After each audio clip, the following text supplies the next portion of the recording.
नमो नमः। हरि ओम। सबको देखो चलता आप लोग अपने हाथ में पुष्पाक्षत रख लें और बड़े ही प्रेम पूर्वक भाव पूर्वक भगवान का भजन करेंगे।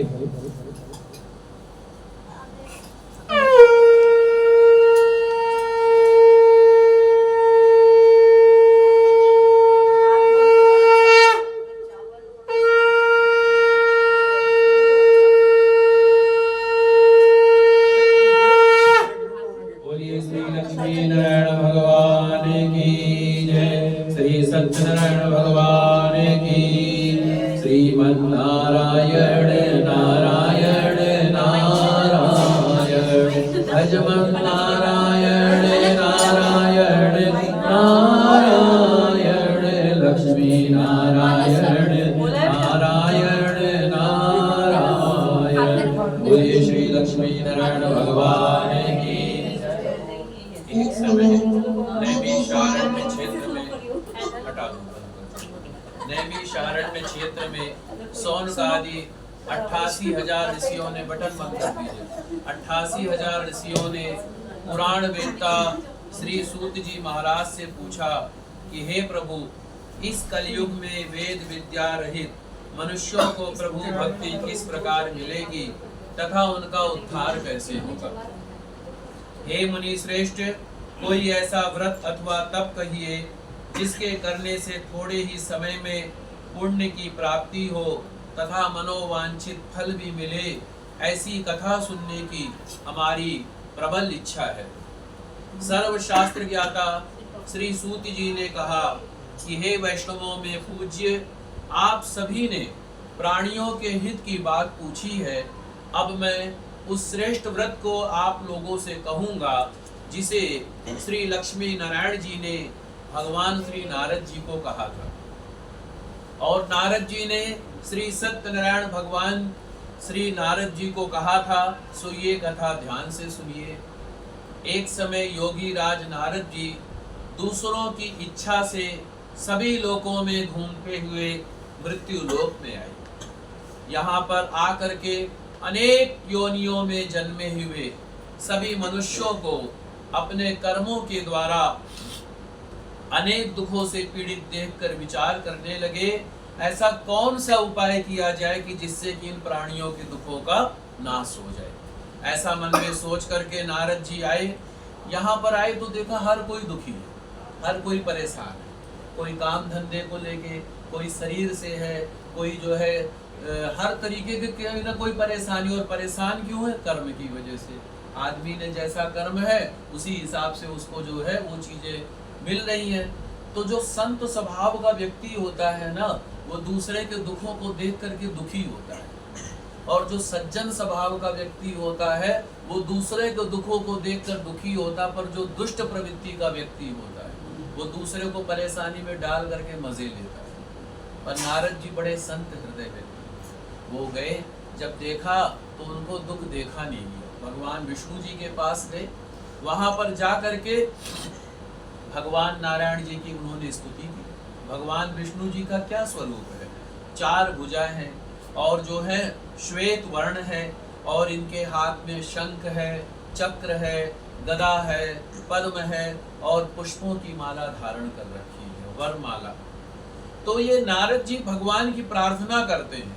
क्या कहते हैं नारद जी कि हे प्रभु, आप बहुत ही ज्यादा शक्तिशाली हैं और आप निर्गुण स्वरूप हैं, भक्तों के दुखों को नष्ट करने वाले हैं। आपको मेरा नमस्कार है, प्रणाम करते हैं नारद जी। तो जब नारद जी भगवान की प्रार्थना करते हैं तो भगवान विष्णु जी कहते हैं कि हे नारद जी, तुमने इतनी स्तुति की है, उससे मैं बहुत ही प्रसन्न हुआ हूँ। पर तुम्हारे मन में क्या है? तुम मेरे पास आए हो, कुछ ना कुछ कारण से आए होगे, कुछ ना कुछ जो है मन में इच्छा होगी। तो क्या कारण है? तो नारद जी कहते हैं कि प्रभु, मैं मृत्यु लोक पे गया था। ये पृथ्वी को मृत्यु लोक कहा जाता है। क्यों कहा जाता है? क्योंकि यहाँ परमानेंट कुछ भी नहीं है, परमानेंट कुछ भी नहीं है ना, हर चीज नाशवान, हर चीज। परमानेंट क्या है? भगवान का भजन। क्या है बेटा? भगवान का भजन, भगवान की कथा परमानेंट है। हमारे जन्म से हजारों लाखों साल पहले भी भगवान की कथा थी, हमारे जन्म के लाखों करोड़ों वर्ष बाद भी भगवान की कथा रहेगी। और भगवान शंकर जी माता पार्वती जी से कहते हैं अपना अनुभव, इंग्लिश में क्या बोलेंगे, एक्सपीरियंस, अनुभव को। तो बोले हम अपना अनुभव बताते हैं, क्या? उमा कहूँ मैं अनुभव अपना, सत हरि भजन जगत सब सपना। हे पार्वती, हे उमा, मैं अपना अनुभव कहता हूँ, ये सारा संसार स्वप्न है। क्या है? स्वप्न है, सपना है। जैसे हम रात्रि को स्वप्न देखते हैं, हम पर वस्तुतः कुछ नहीं होता। जब सुबह उठता है तो हम कई बार देखते हैं हम बहुत ये है, राजा है ये, पर हम जब सुबह उठते हैं कुछ नहीं चीजें रहती हैं। तो ये सब कुछ स्वप्न है। सत्य क्या है? हरि का भजन, हरि की कथा, हरि का संकीर्तन ही सत्य है। बुद्धिमान व्यक्ति को हरि में मन लगाना चाहिए, संसार में मन नहीं लगाना चाहिए, तभी हमारा कल्याण होता है। तो जो है, जब इस तरीके से जो है बोले शंकर जी की भगवान का भजन है, तो हमें भी भगवान का भजन करना चाहिए, संसार सागर से, समुद्र से पार जाने के लिए। अब इसका अर्थ ये नहीं है, आप लोग कथा ध्यान से सुनिए, सब लोग प्रार्थना करता हूँ, सब लोग कथा ध्यान से सुनिए। अब इसका अर्थ ये नहीं है कि मैं कहूँ सन्यासी हो जाओ, साधु बन जाओ, मेरे साथ आप भी आ जाओ, कथा भागवत करने चलो साथ साथ, सब लोग बहुत सारे शिष्य हो जाएंगे, मेरे लिए भी आनंद रहेगा, अच्छा रहेगा। आप लोगों को कैसे कर्म करना है? आप लोगों को आसक्ति रहित होकर के कर्म करना है। कैसे कर्म करना है? आसक्ति रहित होकर के। जैसे कि ये चौकी मेरी नहीं है, ये चौकी मुझे किस लिए मिली है? ये चौकी मुझे मिली है भगवान की पुस्तक रखने के लिए, भगवान की कथा करने के लिए, पर ये चौकी मेरी नहीं है। मेरा क्या है? मेरा भगवान की कथा है। तो ऐसे ही आपको संसार में जितनी चीजें मिली है वो सब कुछ इनका है, आपका कुछ नहीं है। आप सिर्फ चौकीदार हो, सिर्फ चौकीदार हो, मालिक नहीं हो। मालिक ये है। ऐसा भाव रखते हुए जीवन को जीना चाहिए, ऐसा भाव रखते हुए मन में रहना चाहिए कि सब कुछ नारायण का है। मेरा परिवार भी भगवान का, मेरा बिजनेस भी भगवान का, मेरा पढ़ाई लिखाई सब कुछ भगवान का, हर चीज भगवान का।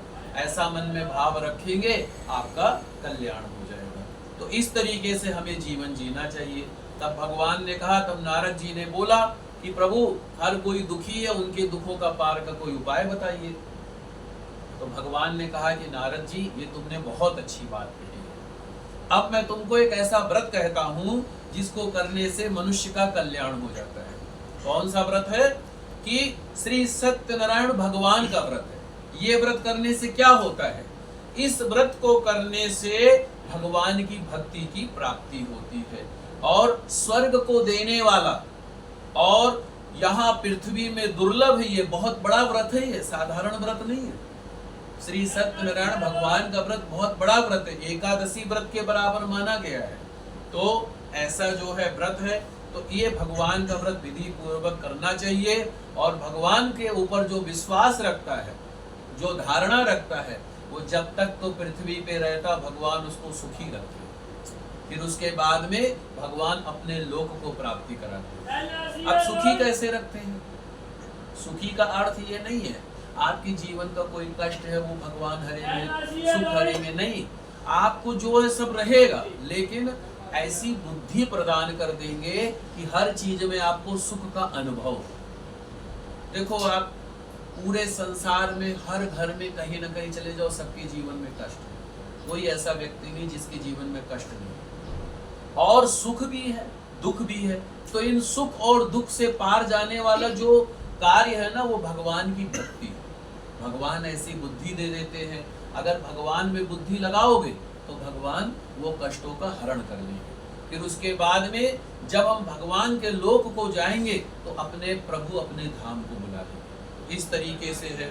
तो भगवान ने जब व्रत की विधि बतलाई तो फिर भगवान कहते हैं कैसे व्रत करना चाहिए। जब भी मन में आपके हो मुझे भगवान की कथा करनी है, आप शाम के समय या छुट्टी के दिन आप लोग कथा का आयोजन करें।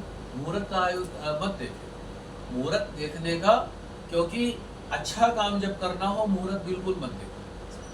जब भी कोई दान की बात आ जाए, तीर्थ की बात आ जाए, कोई पुण्य की बात आ जाए, तुरंत कर डालो। और जब कोई गलत काम का दिमाग में आ रहा तो उसको टालते रहो, कल परसों नरसों साल 2 साल ऐसे टालते रहो। क्यों? बुद्धि स्थिर नहीं रहती व्यक्ति। अभी हमारी जो बुद्धि भगवान के प्रति प्रेम है ये पहले नहीं थी, आगे भी नहीं रहेगी। तो ये दोनों तरीके से उनको 2 फल दे आइए, कुछ दक्षिणा दे आइए। तो इस तरीके से जैसे कि वो आप कर दे दो थोड़ा दक्षिणा 2 फल, तो इस तरीके से जो है भगवान के पूजन की सामग्री लानी चाहिए। केले का फल, शहद, घी, गुड़, दूध, आटे का सवाया, इन सब को भगवान को अर्पण करना चाहिए। उसके बाद में ब्राह्मण को दान मान दक्षिणा आदि दे करके प्रसन्न करना चाहिए और फिर भगवान का कीर्तन करते हुए समय को बिताना चाहिए। इस तरह जो भी भगवान का व्रत करते हैं भगवान उनका कल्याण कर देते हैं। बोलिए श्री सत्यनारायण भगवान की जय। चढ़ा दीजिए पुष्प। श्रीमन नारायण, आप सबसे ले लो। नारायण भजमन नारायण, नारायण नारायण, लक्ष्मी नारायण नारायण नारायण, भजमन नारायण नारायण नारायण। बोलिए श्री लक्ष्मी नारायण भगवान की जय। आप लोग थोड़ा पुष्प और अब जो है अगर पुष्प कम है तो अक्षत भी ले सकते हैं। अब जिन्होंने पहले ये व्रत किया है उनके बारे में भगवान कहते हैं। एक काशीपुरी नगरी में एक गरीब ब्राह्मण रहते थे। वो ब्राह्मण भिक्षा मांगते थे, तो कभी उनको भिक्षा मिले, कभी उनको भिक्षा ना मिले। एक दिन वो भिक्षा मांगने गए, उनको भिक्षा नहीं मिली, तो बड़े निराश हो गए, गरीबी से बड़े परेशान हो गए। आदमी के जीवन में गरीबी भी सबसे बड़ा दुख होता है। तो जब ब्राह्मण देवता को कहीं से कुछ जो है नहीं मिला, तब वो सोचे मैं कैसे अपना भरण पोषण करूं, क्या करूं, दुखी हो गए। तो सबसे ज्यादा भगवान प्रेम किससे करते हैं? ब्राह्मण से करते हैं। आपके घर में कोई भी पूजा पाठ होता है ब्राह्मण क्यों करता है? और भी कोई कर सकता है? क्योंकि ब्राह्मणोस्य मुखमासीद बाहु राजन्यः कृतः। ब्राह्मण की जो वाणी होती है लक्ष्मी नारायण की वाणी मानी गई, क्योंकि ब्राह्मण की जो उत्पत्ति हुई है भगवान के मुख से हुई है। कहाँ से हुई है? मुख से हुई है, भगवान के मुख से हुई है। इसीलिए ब्राह्मण को सर्वोत्तम माना गया है। तो सबसे ज्यादा प्रेम कौन करता है? भगवान करते हैं। तो भगवान ने जब वो ब्राह्मण को दुखी देखा, बूढ़े ब्राह्मण बन गए। बूढ़े ब्राह्मण बन करके वो ब्राह्मण के पास जाके बोले कि भाई आप क्यों परेशान हो, किस चीज का कष्ट है, क्या परेशानी है? बोले महाराज गरीबी से बहुत परेशान हूँ, कभी भिक्षा मिलती है कभी नहीं मिलती है, मैं क्या करूँ? किस तरीके से मैं अपना कार्य व्यापार संभालूं, किस तरीके से मैं घर गृहस्थी चलाऊं, क्या करूं मैं?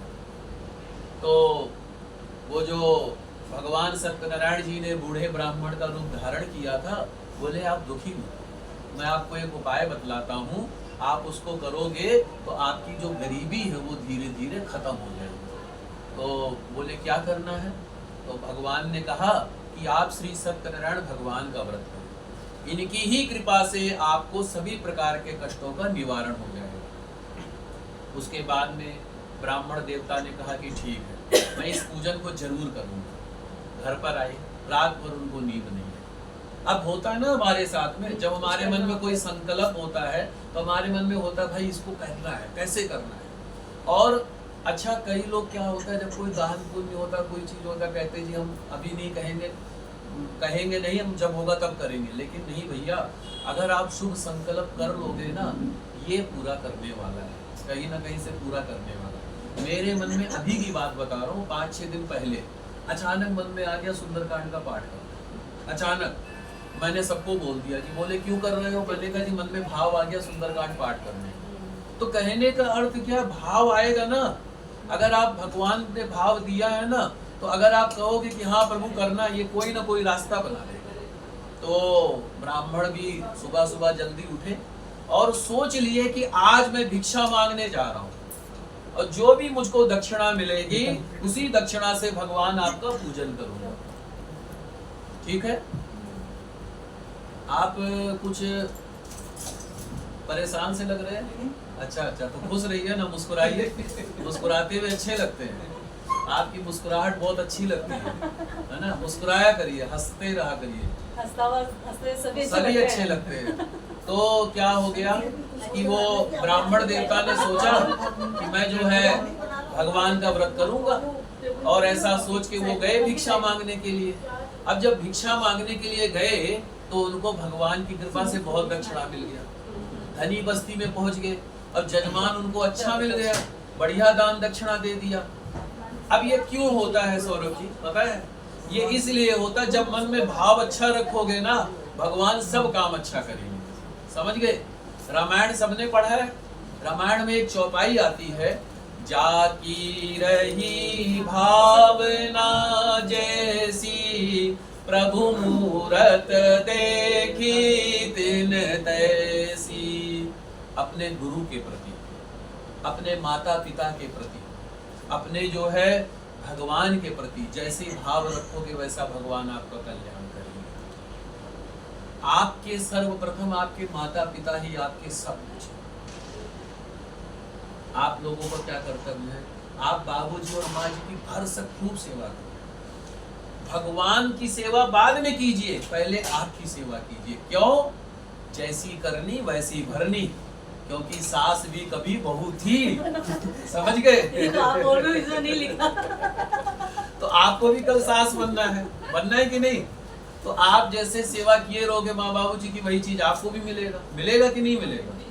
ये कलयुग है। कलयुग में जैसा करोगे वैसा ही पाओगे। आपने अपने सास ससुर की खूब सेवा की, इसीलिए बच्चे खूब अच्छे मिले, संस्कारी मिले, खूब प्यारे मिले, अच्छे मिले। तो वही चीज अब आप लोगों का है, और ये चीजें आती है। मैं 10वीं क्लास में था तो मैंने पाठ पढ़ा था पीढ़ियां और गिट्टियां, पीढ़ियां और गिट्टियां। तो जैसा करोगे वैसा ही आएगा। तो कोशिश करो। आपको देखो, आपके माता पिता एक मायका पक्ष का, एक ससुराल पक्ष का। अब जो मायका पक्ष का है वो तो है ही है, जो ससुराल पक्ष का वो मायके पक्ष से भी ज्यादा है। पूछो क्यों? भगवान ने ऐसी व्यवस्था बना दी। एक तरफ माता पिता को वहां से छोड़ा, जब शादी होती लड़की की दूसरे घर आती है, माता पिता मिल गए। तो वही माता पिता अपने माता पिता मान ले तो कितना आनंद आएगा। और आपको भी, आपकी बेटी शादी करके आपने वहां विदा किया, बहू के रूप में आपको भगवान ने बेटी दे दी। कितनी बढ़िया बात है। अगर हर सास ससुर अपने बहू को बेटी माने और हर बहू अपने सास ससुर को माता पिता माने तो घर स्वर्ग हो जाए। ये आवश्यक नहीं है कमाई कितनी है, आवश्यक ये है प्रेम कितना है। सुंदरकांड पाठ हम लोग करते हैं। सुंदरकांड पाठ में एक चौपाई आती है, क्या? जहां सुमति तह संपत्ति नाना, जहां कुमति तह विपत्ति निदाना। जिस घर में सुमति होती है, प्यार होता है और आपस में जो है प्रेम होता है, वो घर स्वर्ग होता है। और कलयुग में एक चीज और है, कलयुग की महिमा है, संघे शक्ति कलयुगे। ये श्लोक है, ये श्लोक है माता जी, संघे शक्ति कलयुगे। इसका अर्थ समझ रहे आप? संग में ही बल है। ये 5 उंगलियां हैं। अब इनसे मैं फोन उठा सकता हूं। अब एक उंगली से उठा के दिखाओ, नहीं उठेगा। तो ऐसे ही जब परिवार में एक सूत्र में बंध के रहोगे ना, बहुत कुछ बरकत मिलेगी, बहुत सफलता मिलेगी, बहुत आगे तरक्की करोगे। और जिस दिन परिवार में ये आ गया बड़े छोटे का, अरे तुम हमारे को ये करते हो, वो करते हो, ये वो, उसी दिन समझ लेना आपका कष्ट का समय शुरू। और दूसरी बात, जब आदमी को, आपको सुख दुख की भी पराकाष्ठा बताता हूँ। क्या नाम है आपका? मानस। मानस जी, सुख दुख की आपके बेटे हैं? अच्छा, देखो मानस, मानस कितना प्यारा नाम है, बहुत प्यारा नाम है, श्री रामचरित मानस, है ना? तो देखो, सुख दुख की एक पराकाष्ठा है। आप युवा हो, कितनी एज है? 15-16 साल की एज होगी? 19 के हो। आप जो मैं कह रहा हूँ इसको रिकॉर्ड करना, कथा में रिकॉर्ड हो रहा है, इसको अपने दोस्तों को भेजना, जरूर भेजना, जो आपका फ्रेंड सर्कल उनको जरूर भेजना। देखो सुख दुख की एक पराकाष्ठा होती है। जब आदमी के जीवन में सुख आने वाला होगा ना, सबसे पहले बुद्धि अच्छी हो जाएगी। क्या? बुद्धि अच्छी हो जाएगी। और अगर कष्ट आने वाला होगा, बुद्धि खराब हो जाएगी। ये सारा संसार बुद्धि के ऊपर ही है। आवश्यक ये नहीं है भगवान ने आपको क्या दिया है, आवश्यक ये जो दिया उसमें संतुष्ट हो कि नहीं हो, ये सबसे बड़ी बात है। संतुष्ट हो कि नहीं हो, ये सबसे बड़ी बात है। तो बुद्धि, तो यही जो है बुद्धि जो है कैसे आती है? भगवान की कथा करने से, भगवान के उसमें जो है प्रेम करने से। तो ये जो बुद्धि आती है, तो कैसे बुद्धि आएगी? जब अपने माता पिता की दिल से सेवा करो, दिखाने के लिए नहीं। पैर कभी मत छुओ, मत प्रणाम करो, पर यहाँ से इज्जत करो। यहाँ की जो इज्जत होती है ना, यहाँ से बहुत ज्यादा होती है। और जो यहाँ से इज्जत करता है ना, वो ज्यादा दिन नहीं चलता। आजकल पता है क्या 100% लोग यहाँ से इज्जत करते हैं, यहाँ से छुरी लेके घूमते रहते हैं, मुख में राम बगल में छुरी, ऐसा लेके घूमते हैं कि आओ बेटा काटने के लिए तैयार है। उससे अच्छा मैं कहता हूँ मत पैर छुओ, मत प्रणाम करो, कभी मत करो। हमारे एक बुजुर्ग संत है, वो कहते हैं हमारा पैर छू। मैंने कहा मैं नहीं छूता। बोले बड़े हूँ। मैंने कहा बड़े से कुछ नहीं होता। मैंने कहा जब तक आपके प्रति मेरे मन में इज्जत की भावना नहीं आएगी, मैं पैर नहीं छूऊंगा। पैर छूने का अर्थ क्या होता है? हमने अपने अहंकार को अर्पण किया, हमने अपने अहंकार को अर्पण किया, वो होता है। और उसके बाद में वो आप उसको थोड़ा सा प्रयास करो, दिल से प्यार करो, दिल से प्रयास करोगे, खुश रहोगे, माता पिता का सम्मान। तो इस तरीके से जो करता है उसका जो है कल्याण हो जाता है। ब्राह्मण देवता ने सभी प्रकार का पूजन का सामान खरीदा, घर पर आकर के भगवान की कथा की, धीरे धीरे उनकी गरीबी दूर होती चली गई। क्यों? क्योंकि भगवान श्री सत्यनारायण जी का उन्होंने व्रत किया था। अब जो है फिर जो सभी ऋषियों ने कहा कि भाई उस ब्राह्मण से सुन करके किस किस ने इस व्रत को किया, हम सब सुनना चाहते हैं। तब वो व्यास जी कहते हैं कि जिन जिन लोगों ने इस व्रत को किया उनकी भी कथा सुनाता हूँ। एक लकड़ी बेचने वाला था, जब पंडित जी के यहाँ कथा हो रही थी, वो आया, द्वार पर बैठा, कथा सुनी। बाद में पंडित जी से पूछा कि ब्राह्मण देवता आप ये क्या कर रहे हैं, कौन सा पूजन कर रहे हैं, ये पूजन करने से कौन से फल की प्राप्ति होती है? तो ब्राह्मण देवता ने कहा कि ये पूजन करने से सभी प्रकार के कामनाओं की प्राप्ति होती है। तो बोले मैं भी, मेरा रोजगार अच्छा नहीं चलता, काम मेरा अच्छा नहीं चलता है, तो ऐसा आशीर्वाद दीजिए मेरा काम अच्छा चले। तो ब्राह्मण देवता ने कहा आप सत्यनारायण भगवान का पूजन करें, इनके करने से आपको सभी प्रकार के सुखों की प्राप्ति होगी। लकड़ी बेचने वाले ने भी वो व्रत किया, धीरे धीरे उसकी भी मनोकामना पूरी हो गई। और जो है उसके बाद में जब तक वो रहा तब तक तो सुखी रहा, फिर उसके बाद में भगवान के धाम को गए। बोलिए श्री सत्यनारायण भगवान की, श्रीमन्नारायण नारायण नारायण, भजमन नारायण नारायण नारायण।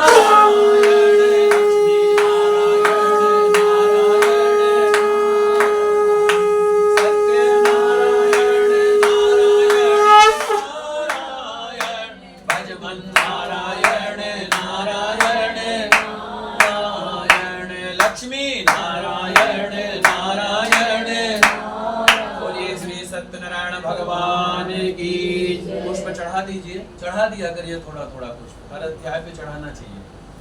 उसके बाद में भगवान कहते हैं कि एक कथा सुनाता हूँ।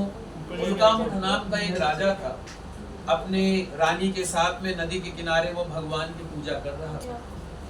तो जब भगवान का पूजन कर रहा था तो एक वैश्य आया, व्यापारी, वो आया, वो देखा राजा को कि भाई आप ये कौन सा पूजन कर रहे हैं।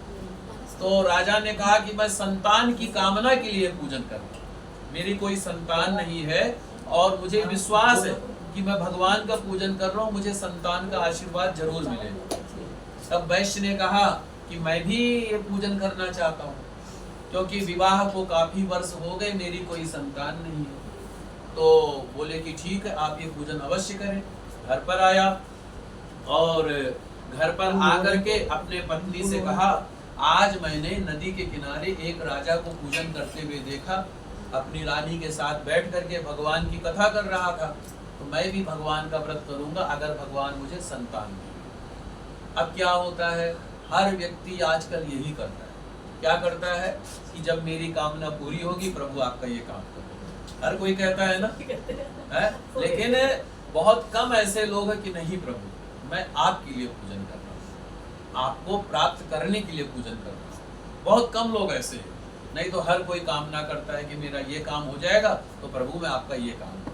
इसी तरीके से वैश्य ने भी सोचा, क्या सोचा, बेटा रहन दो उसको वैसे, तो वो बोला तो भगवान की कृपा से एक दिन उसकी पत्नी गर्भवती हो और 10वें महीने में एक सुंदर सी कन्या को जन्म दिया। अब वो कन्या का नाम जो है कलावती रखा गया।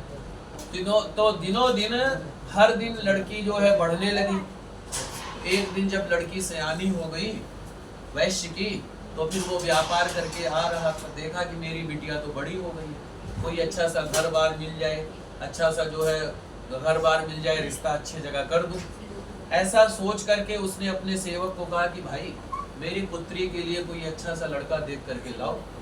तो पहले तो शादी ब्याह होता था, नाव धोबिन होते थे जो रिश्ता ढूंढते थे, हमारे यहाँ भी यही था पहले, अभी भी चलता है, अयोध्या जी में यही चलता है। आपको पता है ना, मैं अयोध्या जी से हूँ, श्री राम जन्मभूमि के बगल ही मेरा घर है, तो अयोध्या जी से हूँ।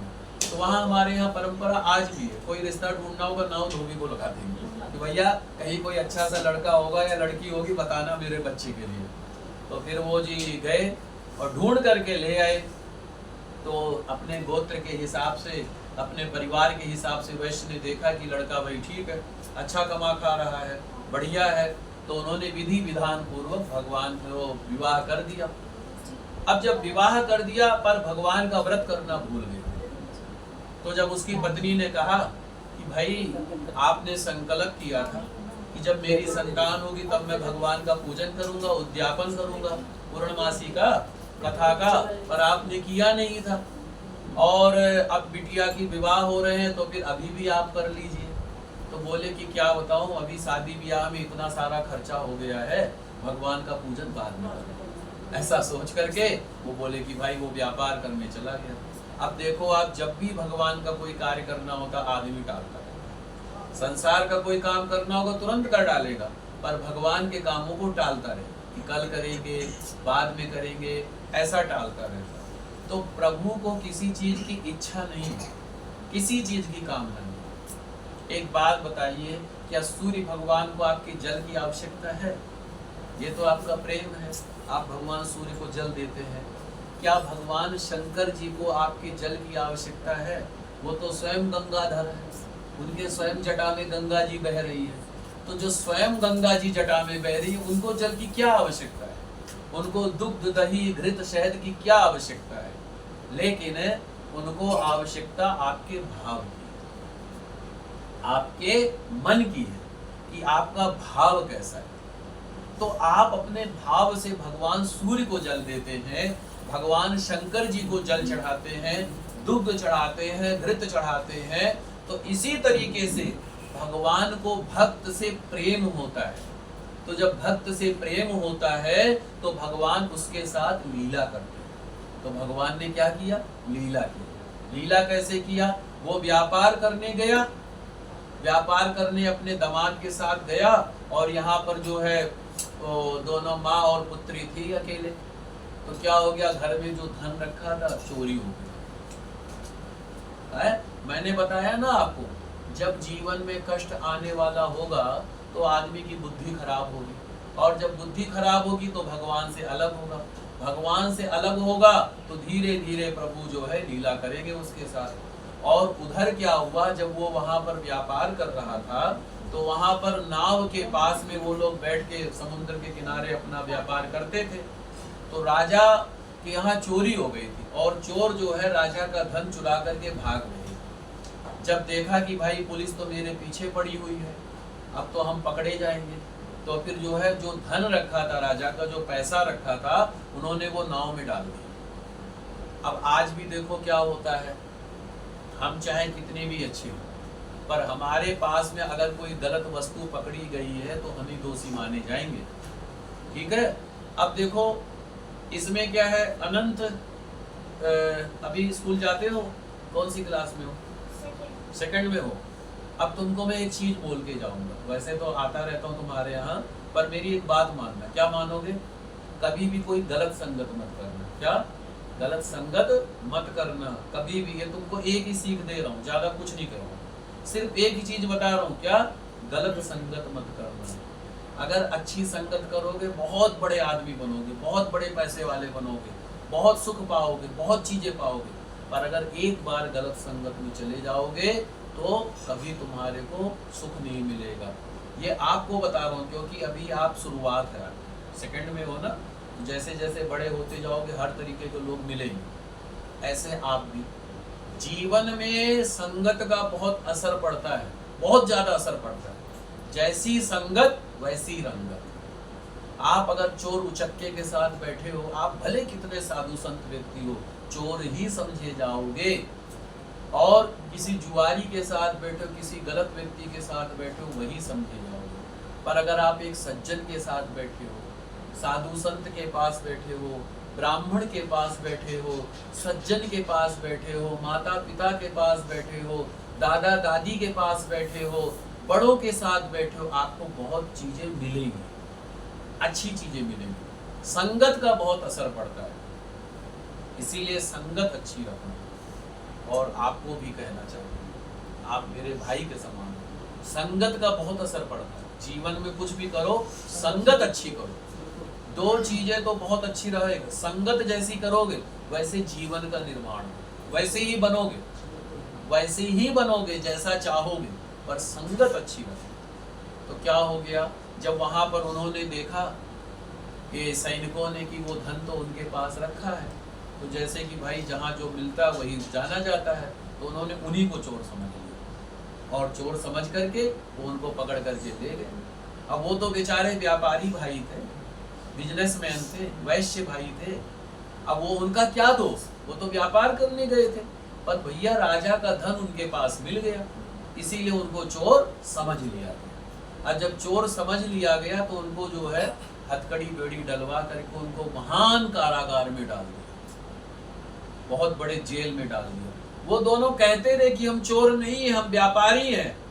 पर जब भगवान अपनी माया रचते हैं ना, तो अच्छे अच्छे लोगों की बुद्धि खराब हो जाती है, अच्छे अच्छे लोगों को तहस नहस कर देते हैं। और जब कृपा करते हैं गिरे हुओं को यूं उठा लेते हैं जैसे कुछ पता ही नहीं चलता है। तो जो है वो काफी कहते रहे पर उनकी बात सुनी नहीं गई, उनको जेल में डाल दिया गया। और इधर इनके घर में जो धन रखा था वो चोरी हो गया। तो जो कल तक बहुत बड़े सेठ थे, आज वो बेचारे एक एक रुपए के लिए मोहताज। एक गाना था ना बहुत पुराना, वक्त से दिन और रात, वक्त से कल और आज, वक्त का हर शय गुलाम, वक्त का हर शय पेरा। बहुत प्यारा सॉन्ग है। तो जब समय आता है तो आदमी का कैसे कैसे चेंज हो जाता है। जो बहुत बड़े सेठ हुआ करते थे, ये क्यों हुआ? क्योंकि उन्होंने भगवान के व्रत को बार बार टाला, बार बार भगवान की पूजा को टाला, संकल्प को टाला बार बार। अब फिर कहते प्रभु को किसी चीज की इच्छा नहीं है, पर प्रभु आपके भाव को देखते हैं। तो जैसा भाव रखोगे, फिर उन्होंने जो है उनकी बात जो है डाल दिया गया, चोर चुरा कर ले गए। तो इस तरीके से वो बड़े परेशान हुए।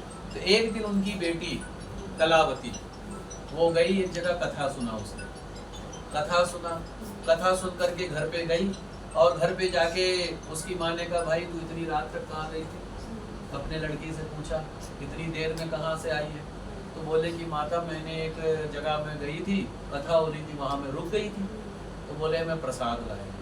जैसे ही प्रसाद को देखा आंसुओं की धार सुनी कि भाई ये तो हमने भी संकल्प किया था इसके जन्म से पहले कि मैं पूजन करूंगा और पूजन करूंगी, पर ना इसके जन्म नामकरण पे पूजन हुआ ना शादी पे हुआ। कहीं न कहीं ये वही भगवान जी का प्रकट है। फिर उसने कहा कि बिटिया आज हम भगवान का पूजन करेंगे।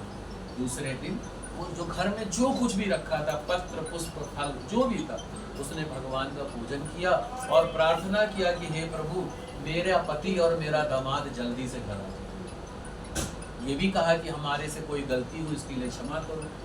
तो भगवान प्रसन्न हुए और राजा को सपने में जाकर के बोले कि हे राजन, जिन दोनों व्यापारियों को आपने पकड़ के रखा है उनको छोड़ दो, वो बहुत ही निर्दोष है, वो वैसे नहीं है, उनको छोड़ दो और उनका जो तुमने रुपया पैसा लिया वो उनको लौटा दो। अगर तुम ऐसा नहीं करोगे तो तुम्हारा सब कुछ मैं सर्वनाश करूंगा। भगवान ने स्वप्न में कहा, राजा सुबह उठा, अपना स्वप्न सुनाया, तो सबने कहा भाई भगवान ने कहा है तो आपको वो कार्य करना। तो उसने उन दोनों को बेड़ी हथकड़ी खुदवाई और उनको जो है धन मान दिया, उससे दुगना तिगुना दिया और दे करके दोनों को विदा किया और बोले भाई मेरे से गलती हुई इसके लिए क्षमा करो। उसके बाद में दोनों वैश्य अपने घर को चल दिए। बोलिए श्री सत्यनारायण भगवान की, श्रीमन नारायण नारायण नारायण, भजमन नारायण नारायण नारायण, लक्ष्मी नारायण नारायण नारायण, भजमन नारायण नारायण नारायण, लक्ष्मी नारायण लक्ष्मी नारायण भगवान। एक तो जब भगवान का भजन करो, कथा करो तो मन से करो। मन में ये मत सोचो अगर हम चिल्ला के बोलेंगे सामने वाला क्या समझेगा कि बहुत ज्यादा पंडित बन रहा है, बहुत ज्यादा भक्तिवान बन रहा है। नहीं भाई, दुनिया तो वैसे भी कहेगी, वैसे भी कहेगी, कुछ तो लोग कहेंगे। हाँ, लोगों का काम है कहना, कहेंगे जरूर। तो वो करो जो आपको अच्छा लगता है। लेकिन देखो, दो चीजें मन से करनी चाहिए। क्या? मेरा अपना है, एक तो भगवान का भजन मन से करो और भोजन मन से करो। भोजन मन से करो और भगवान का भजन मन से करो। भोजन में कभी नमक कम हो मत बोलो, खा लो, प्रेम से खाओ, भगवान को थैंक यू बोलो और भगवान का भजन प्रेम से करो। ये पेट के लिए तो सारी दुनिया भाग रही है, भाग रही है कि नहीं भाग रही? अरे भाई, भोजन ही पैसा है, मैं ये थोड़ी कह रहा हूँ। तो कहने का अर्थ क्या है? तो ये प्रेम पूर्वक करो। अच्छा जी, अब आगे की कथा सुनाता हूँ। हाँ, वो भोग बाद में लगेगा। हाँ, अब वो जो दोनों वैश्य और उनका जो दामाद था, वो दोनों धन पा करके बड़े प्रसन्न हुए और प्रसन्न होकर के चले। जब चले तो भगवान ने कहा इनकी परीक्षा ले लो। आदमी की परीक्षा 3 बार होती है। देखो, जब से ये सृष्टि बनी है और जब तक ये सृष्टि रहेगी, आदमी 3 ही चीजों में फलता फूलता है। इसमें ताकत, अगर कोई लंबा चौड़ा हो गया, बढ़िया डोले सोले बना लिए, जिम जा करके बुलेट ले लिया, धक धक धक धक धक धक चलाएगा, 10 जन को डिस्टर्ब करेगा। उसका ये रहता भाई मैंने बॉडी बनाई, इसका कुछ पता चलना चाहिए लोगों को, मैंने बॉडी बनाई है। और कमजोर लोगों को हुड़क जमाएगा, जो बेचारे दुबले पतले लोग हैं। तो ऐसा हो नहीं सकता कि किसी को भगवान ने खूब बलिष्ठ शरीर दिया हो, घमंड ना आए। दूसरा पैसा आ जाए तो। अब आपको 5-6 मकान मिल गया, आप कभी लखपति हुआ करते थे, अब करोड़पति अरबपति हो गए हैं, खरबोपति हो गए हैं, 5-6 गाड़ियां हो गई हैं। आपके व्यवहार में घमंड ना आए, ये हो नहीं सकता है। आप अहंकार अपने आप आ जाएगा और ऐसी ही विद्या की प्राप्ति हो जाएगी। आपने पढ़ाई बहुत अच्छी कर ली, डिग्री खूब अच्छी मिल गई, बढ़िया अच्छी पढ़ाई हो गई, तो आप अपनी पढ़ाई को वहां झाड़ोगे जहां बेचारे लोग कम पढ़े लिखे लोग, इंग्लिश में बोलोगे। अब इंग्लिश में बोलोगे तो वही वाला हाल है, भैंस के आगे बीन बजाओ, भैंस खड़ी पौड़ाए। समझ रहे भैया? जो को कम आता है उनके ऊपर आप इंग्लिश झाड़ रहे हो, वहां नहीं झाड़ रहे हो जहां पे इंग्लिश में बात कर रहे हैं, वहां झाड़ रहे हो जहां पे नहीं बोलना चाहिए, जहां जरूरत हो। तो आजकल लोग क्या करेंगे, घरों में इंग्लिश में बातें करेंगे। How do you, how are you, पता नहीं ये वो जो भी बोलते हैं, कैन यू पता नहीं जो भी है, और मतलब इंग्लिश में बातें करेंगे, सब चीजें इंग्लिश में बोलेंगे। घर में भी खाना लाएंगे, आओ पता नहीं क्या बोलते हैं, खाने को क्या बोलेंगे, लंच डिनर। हाँ, पापा आपने लंच कर लिया, डिनर कर लिया, और आज लंच में क्या बना है? जी वही, हाँ इंग्लिश सिखाते। अब घर में भी खाना खाएंगे नाश्ते को बोलेंगे ब्रेकफास्ट, लंच, डिनर। और ये अब एक बात बताओ, घर में आप जैसे आप राजस्थान से हैं, हम अयोध्या से हैं, उनको इंग्लिश कौन समझेंगे? अब उनको समझाएंगे, कहेंगे आप लोगों को कुछ नहीं है, ये बोलेंगे आप लोगों को कुछ नहीं है। ये सोच यहाँ पे गलत है। सुनिए तो ये सोच यहाँ पे गलत है। कैसे? बताइए कि बताइए। बड़ों को बोलेंगे कि आपको कुछ नहीं आता, वो हाँ। बड़ों की भी सीखते हैं और अपनी भी सिखाते अपनी हैं, भी क्योंकि सिखाते हैं। बच्चे स्टडी उसी में कर रहे हैं। अब सुनिए, इसका भी उत्तर देता हूँ। जो हम सीखते हैं ना, अब जैसे आपने कोई पढ़ाई किया, कोई कोर्स किया, तो आपने किसके लिए किया? जॉब के लिए किया, अपने जो है पैसा कमाने के लिए, घर के लिए आपने किया है। पर घर मंदिर होता है, क्या होता है? घर एक मंदिर है। मंदिर कैसे होगा? जब हर परिवार का सदस्य एक दूसरे को समझे, एक दूसरे की भावनाओं की कद्र करे। और जो बड़े होते वो स्तंभ है, क्या है? स्तंभ है। जो जड़ होता है वो है, और हम लोग क्या है? पत्तियां हैं। क्या है? पत्तियां हैं। अब एक बात बताओ, जड़ अगर खोखला होगा तो आप कैसे रह पाओगे? पेड़ तो धराशायी हो जाएगा, आप कैसे रह सकते?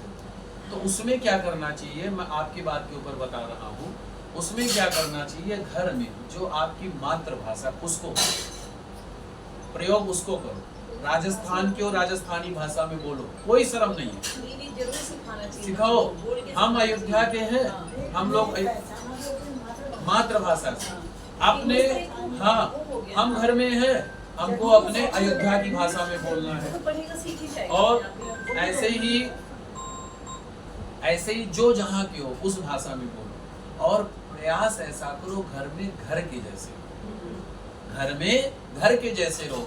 बाहर, अब मैं यहाँ धोती कुर्ता पहना हुआ हूँ, ये पहना हूँ, अब घर में क्या पहन सकता हूँ मैं?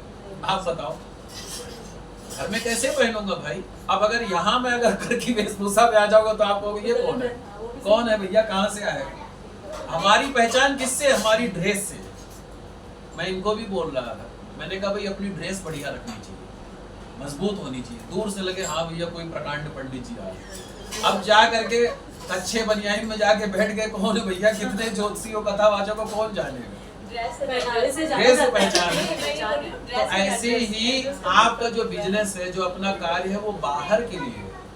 घर में तो आप मूल हो, जड़ हो आप, तो घर में घर के तरीके से, बाहर बाहर के तरीके से। और कोशिश करो घर में मातृभाषा का, क्या भाषा?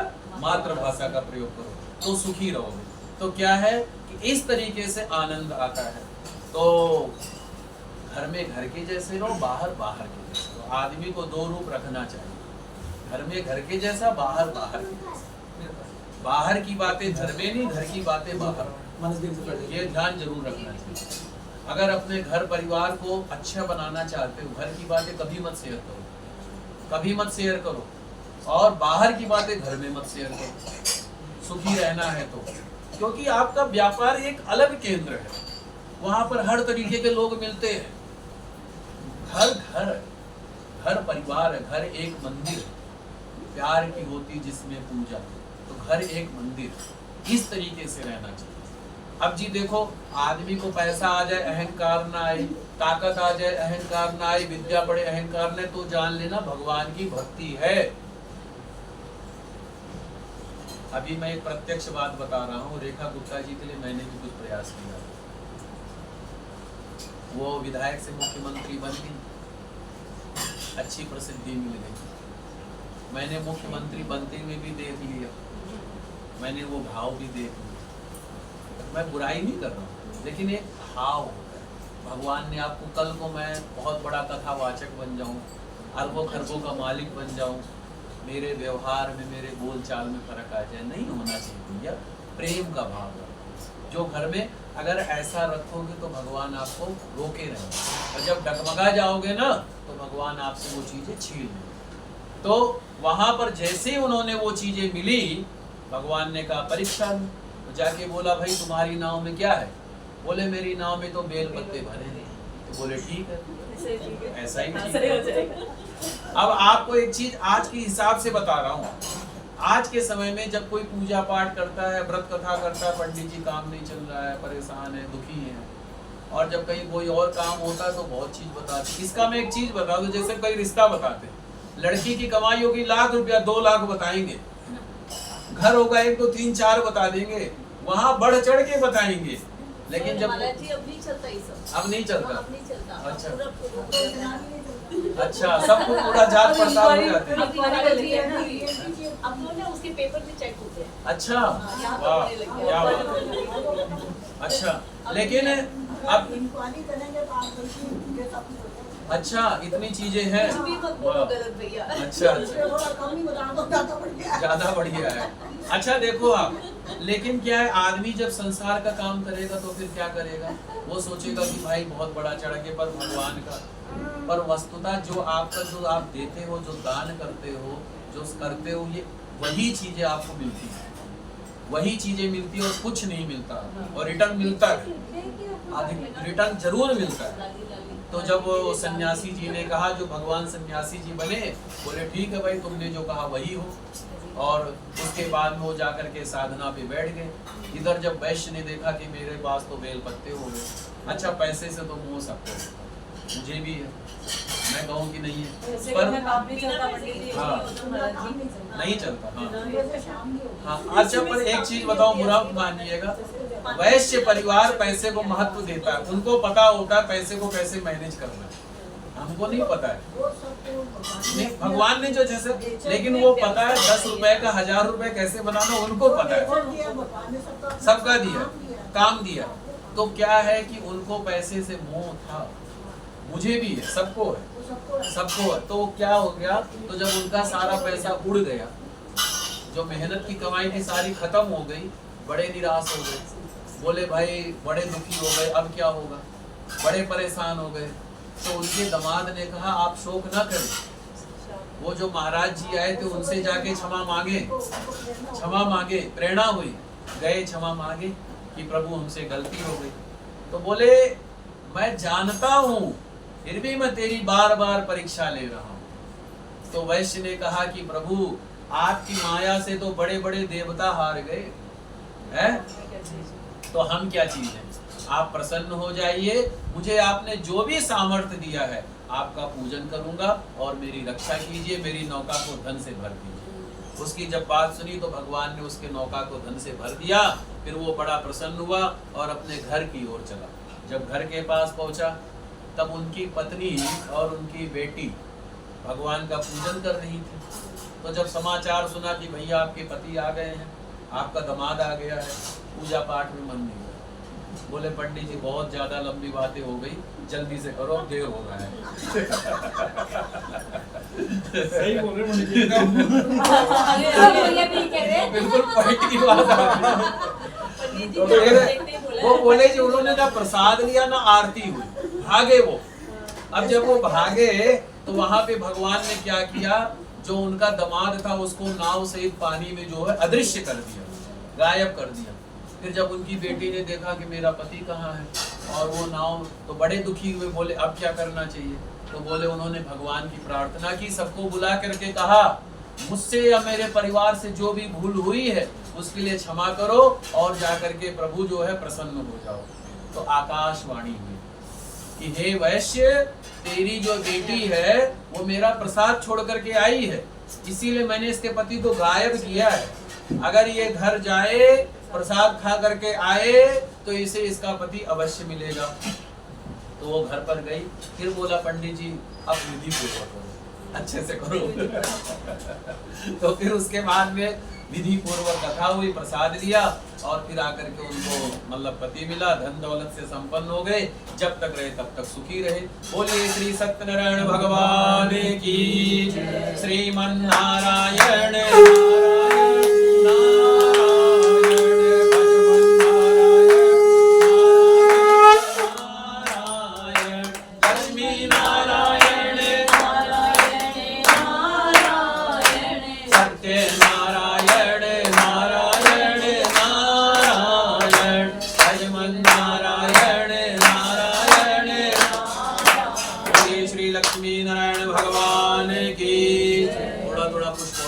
चढ़ा करके। अब जो है एक और कथा है, एक तुंगध्वज नाम का राजा था, वो भी भगवान का प्रसाद छोड़ करके बहुत दुख पाया। एक समय वो वन में गया शिकार खेलने, जय श्री राम, हर हर महादेव। तो फिर जब वो शिकार खेलने गया तो कुछ दूरी पर भगवान की कथा हो रही थी, तो ना तो उसने भगवान की कथा को सुना, ना भगवान का प्रसाद लिया, और ऐसे ही वो जो है अपने महल की ओर गया। जब वहां पहुंचा तो देखा उसका सभी कुछ नष्ट हो रहा है, तो कहा ये तो शायद भगवान की ही कुछ ऐसी, क्योंकि मैंने भगवान का प्रसाद नहीं लिया, प्रणाम नहीं किया, तो जाकर के मुझे वहीं वापस जाना चाहिए। फिर वो वापस आया और वापस आकर के भगवान का पूजन किया, प्रसाद लिया, फिर आया तो वहां उसका सब कुछ पहले जैसा हो गया, और फिर जब तक रहा तब तक वो सुखी रहा। अब ये जो कथा जिन लोगों ने किया है वो अगले जन्म में क्या हुए, इसके बारे में भगवान कहते हैं, क्या कहते हैं भगवान कि जो सतानंद नाम के ब्राह्मण थे, जो गरीब ब्राह्मण थे काशीपुरी के, तो उनको जो है अगले जन्म में सुदामा के रूप में प्राप्ति हुई, सुदामा जी बने, जिन्होंने भगवान श्री कृष्ण की मित्रता को पाया और जो है अपने जीवन को धन्य किया। और जो उल्कामुख नाम का राजा था, जो नदी के किनारे दोनों राजा रानी व्रत कर रहे थे, वो अगले जन्म में इस पुण्य से राजा दशरथ जी बने, और श्री रघुनाथ जी के पिताजी होकर के उन्होंने भगवान रघुनाथ जी की भक्ति प्राप्त की, और जिसकी भगवान बार बार परीक्षा ले रहे थे, वैश्य, ये क्या हुआ, अगले जन्म में राजा मोरध्वज बना, जो है अपने पुत्र को आरे से चीर करके मोक्ष को प्राप्त किया। ये आपने राजा मोरध्वज की कथा सुनी होगी कि भगवान कृष्ण ने एक बार उनकी परीक्षा ली थी, भगवान कृष्ण और अर्जुन, मैं और भी कभी सुनाऊंगा। और इसी तरह ये जो राजा तुंगध्वज था, जिसने भगवान का प्रसाद छोड़ा, अगले जन्म में मनु हुए, जिन्होंने मनु धर्म का निरूपण किया, जिसके हिसाब से मानव धर्म बना है, ये धर्म निबड़ किया। और जो लकड़हारा था वो जो है अगले जन्म में निषाद हुआ। निषाद कौन, प्रभु श्री राम जी का परम मित्र, गुरुकुल का दोस्त है, स्कूल का मित्र हुआ, उसने भगवान श्री राम जी की सेवा करके मोक्ष को प्राप्त किया। ये भी इसी व्रत का फल था। भगवान देखिए बार बार कहते हैं, प्रसाद छोड़ने के कारण, मेरा पूजन छोड़ने के कारण। अब आपको मैं सारी चीजों का एक बात में कहता हूँ, देखो भाई, हमारा धर्म क्या है, सचिव वैद गुर तीन, जो प्रिय बोलई भय आस, राज धर्म तन तीन कर होई बेगही नास। हमारा जो सलाहकार, चाहे हमारी पत्नी हो, भाई हो, बहन हो, माता हो, पिता हो, दोस्त हो, जिससे हम राय लेते हैं, और हमारा वैद्य, वैद्य कौन, डॉक्टर, गुरु, ब्राह्मण, ये तीन प्रकार के व्यक्ति अगर सही राह नहीं बतलाते हैं, सही कार्य नहीं करवाते हैं, दोनों को दोष का भागी होना पड़ता है। इसीलिए मैं डरता हूँ। किससे डरता हूँ? मैं भगवान से डरता हूँ, संसार वालों से नहीं डरता हूँ, कि प्रभु हम आपका पूजन अच्छे से करें। देखो, हर आदमी को भगवान को थैंक यू बोलना चाहिए, जो हो प्रभु को थैंक यू बोलो, धन्यवाद बोलो, जो प्रभु ने दिया है। अपना बिजनेस है, अपने आप को अर्पण कैसे करोगे, अपने आप को भगवान को अर्पण करना चाहिए। कैसे करोगे बेटा? क्या नाम आपका? स्वाति। स्वाति बेटा, भगवान को और अनंत भगवान को कैसे पाओगे? कैसे पाओगे भगवान को? जब भगवान को अपने आप में लगाओगे, भगवान को अपना दोस्त बनाओगे। आपका अनंत नाम है ना, अनंत नाम इन्हीं का नाम है, भगवान विष्णु जी। एक चौपाई है, हरि अनंत हरि कथा अनंता, कहीं सुनई बहुविधि सब संता। इतना प्यारा नाम है आपका। तो आप भगवान विष्णु जी को ही अपना भाई बना लो, दोस्त बना लो। ऐसे ही सब लोग कुछ ना कुछ प्रभु को अपना सेवक, मतलब अपना जो है मित्र बनाओ। तो कैसे थैंक यू बोलोगे? सबसे पहले सोचो, भगवान ने हमको मनुष्य की योनि दी, ये बहुत बड़ी बात है, बहुत बड़ी बात है ये। बड़े भाग मानुष तन पावा, सुर दुर्लभ मुनि ग्रंथ ही गावे। मनुष्य की योनि के बाद में सज्जनों के यहाँ जन्म दिए। हो सकता था कहीं गलत जगह भी भेज सकते, पर आपको अच्छे परिवार में जन्म दिया, अच्छे घर में जन्म दिया, ये बहुत बड़ी बात। उसके बाद में क्या है कि मैं अपने आप को कहता हूँ, सबसे पहले मेरा कोई पुण्य था, पिछले जन्म का मुझे अयोध्या जी में जन्म दिया इन्होंने, जहाँ के हमारे राम जी हैं। उससे ज़्यादा एक ब्राह्मण के घर में जन्म दिया, उससे ज़्यादा एक ब्राह्मण का कर्म दिया। ये बहुत बड़ी बात है। ब्राह्मण का कर्म भी बहुत बड़ी बात है। अब मेरा मालिक कौन है? ये है। आपका मालिक अरबोपति होगा, खरबोपति होगा, पर मेरे मालिक के बराबर तो नहीं होगा। तो मेरा मालिक ये है, सबका मालिक है, पर मैं स्वयं इसका नौकर हूँ, मैं इसका नौकर हूँ। तो हमारी पहचान तो मेरे मालिक से होती है। आप मेरी इज्जत क्यों कर रहे हैं, मेरा सम्मान क्यों करते? क्योंकि इनका नौकर हूँ मैं, इनका नौकर हूँ, तब आप मेरा सम्मान करते हैं। और आप मेरे को सम्मान देते हैं भगवान का भाव समझ करके, भगवान का भाव समझ करके। तो इसी तरीके से आप अपने आप को भी लीजिए। हिंदू घर में आपको जन्म मिला, अच्छे घर में जन्म मिला, भगवान की भक्ति करने का मौका मिला, इससे बड़ा कुछ नहीं है संसार में। धन है, सब चीजें हैं, मुझे भी पता है धन सब चीजें, लेकिन सबसे बड़ी भगवान की कृपा भी है। लास्ट की एक चौपाई कहता हूँ, उसके बाद में कथा को विराम देता हूँ। जा पर कृपा राम के होई, ता पर कृपा करे सब कोई। जिस पर राम जी की कृपा होती है, उस पर हर कोई कृपा करता है। तो आप सब पर भी प्रभु श्री राम जी की कृपा हो, श्री सत्यनारायण भगवान जी की कृपा हो, श्री लक्ष्मी नारायण भगवान की कृपा हो, और जिस लिए आपने भगवान का पूजन किया है वो कामना की पूर्ति हो। भगवान आपको अचल भक्ति के वरदान प्राप्त करें, अपने प्रेम का वरदान प्राप्त करें, अपना आशीर्वाद प्रेम के रूप में दे, भक्ति के रूप में आपको आशीर्वाद दे, आपका कल्याण हो जाएगा। इस तरीके से श्री सत्यनारायण भगवान की कथा है।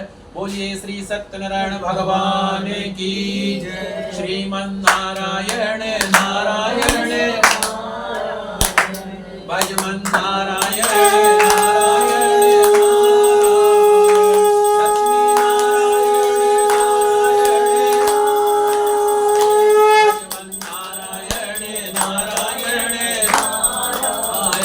सत्य नारायण नारायण। बोलिए श्री लक्ष्मी नारायण भगवान की, श्री सत्यनारायण भगवान की जय। जल का लोटा है आपके पास? दीजिए, जल दीजिए सीधे हाथ में, जल दीजिए सीधे हाथ में। और आप सब लोग मेरे साथ बोलिएगा, ओम अनया पूजया श्री सत्यनारायण व्रत कथा उद्यापन श्री लक्ष्मी नारायण श्री सत्यनारायण प्रियंत ताम नमम। ओम सदा। जल चढ़ा दीजिए सामने। अब अपने आसन को प्रणाम कीजिए, जल थोड़ा सा छोड़ लीजिए, माथे पे लगाइए। बोलिए ओम आधार शक्त्यै नमः, ओम पृथ्वी देव्यै नमः, ओम सदा शिव अर्पणमस्तु। अब 5 मिनट का ब्रेक है, उसके बाद में हवन में बैठिए, ठीक है? अब आप लोग प्रणाम करके उठिए, हवन का थोड़ा जगह बनाइए। ये भगवान की कथा थोड़े समय की है, कभी और समय मिलेगा तो और बढ़िया से होगा, आनंद आएगा। वो बाद भोग लगेगा, वो कथा के बाद में भोग लगता है। हाँ, तो खीर का प्रसाद लगेगा, वो बंद कर देना। 3 चीज बनाने के लिए बोला था, देखो खीर बनेगी, बना दो, आधा घंटा है तो बना दो। निकाल।